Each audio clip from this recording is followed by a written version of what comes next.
Всего в Абхазии установлено более 25 тысяч электронных приборов учета электроэнергии, что позволяет отключать свет злостным неплательщикам дистанционно. Должниками считаются абоненты, не платившие за электроэнергию 2 месяца и более.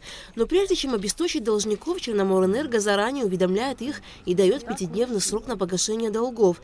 В домах, где установлены счетчики, свет отключают автоматически, а там, где их нет, приходится вручную. Там, где нет прибора учета, механизм обесточения более сложный, связан с физическим выездом, физическим отсоединением от сети, что очень сложно физически охватить объем всех абонентов, неплательщиков. В связи с этим в рамках месяца провести полную процедуру обесточения, повторного включения всех абонентов невозможно. Мы это делаем поэтапно.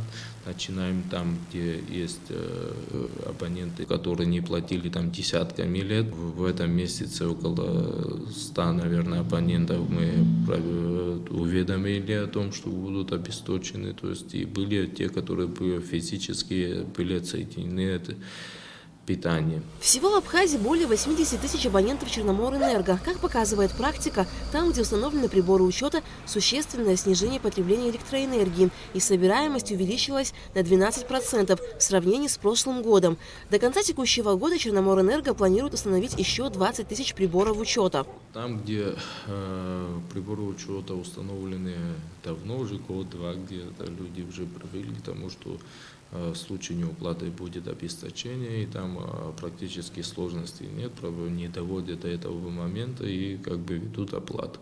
Но там, где мы только установили приборы учета, люди пока не свыклись с этим процессом, доводят до отключения. Если мы раздадим, скажем, там 500 уведомлений, около 200 человек практически без отключения заплатят. Самый большой эффект, который мы добиваемся от этих приборов учета, это, конечно же, экономия электроэнергии, что спасает нас по аварийности. То есть мы выходим из режима перегруза, из режима аварийности, то есть нормальный режим потребления, и что дает в совокупности экономию электроэнергии, которая нам очень затратно выходит по концу года. Безусловно, процедура отключения света у должников вызывает недовольство, но это вынужденная мера. После погашения задолженности Черноморэнерго сразу подает электричество абонентам.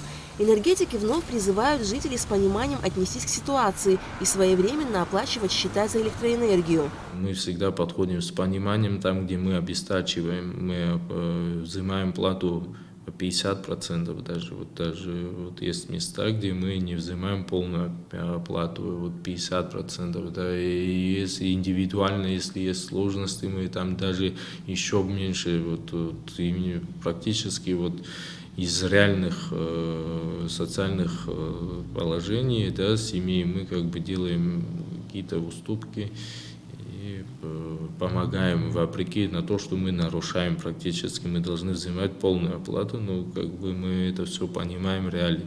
Ну и наряду с этим я очень сильно надеюсь, что народ нас понимает, что эта деятельность единственное спасение, экономическое развитие. Если мы ее развалим, то у нас никакой перспективы нет. Мы должны с этим свыкнуться. Нет бесплатной электроэнергии нигде, ее быть не может. Ни для кого не секрет, что энергосистема Абхазии в тяжелом состоянии. Специалисты Черноморэнерго ежедневно во всех районах республики ведут работы, чтобы обеспечить потребителей электроэнергии. А от потребителей требуется лишь своевременная оплата за свет. Алика Трапшла, Ура Капш, Раму Камки, Абхазское телевидение.